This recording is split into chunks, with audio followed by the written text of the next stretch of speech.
شفتوا الشاب المصري ده عمل ايه لما قابل شاب من غزة وعزمه على فرحه؟ شوف كده. كان لسه كنت شغال دلوقتي، فركب معايا واحد ورايا بسأله انت منين وبتاع، اللي من غزة. فالمهم وصلته وبتاع وما رضيتش احاسبه، فهو اتبسط وبتاع وقال لي انا بقالي سنة ونص والله هنا ومفيش حد والكلام ده، وعزمني على فرحه.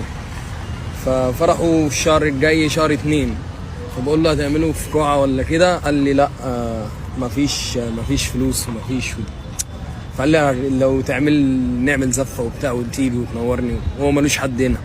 فانا اتفقت يعني، قلت له طب انت انا حاسس مبسوط. المهم يعني، فانا قلت له طب انت كلمت عربيه وبتاع؟ قال لي لا لسه. فانا قلت له طب خلاص، ايه حوار العربيه محلوله وعندي وانا هعزم صحابي يعني وبتاع، وان شاء الله نعمل لك زفه ما اتعملتش.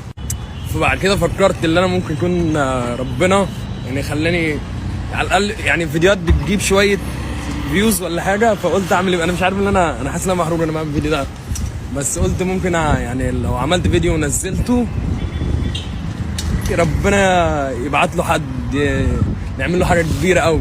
فانا حاسس ان دي هتبقى الحوار ده هيبقى جامد قوي قوي، لو يعني حد شاف الفيديو بتاع عرفنا نعمل له فرح كبير المهم يعني، فعشان انا محروق انا بعمل كده، بس اكيد مش هسيب ارقام فودافون كاش والكلام ده.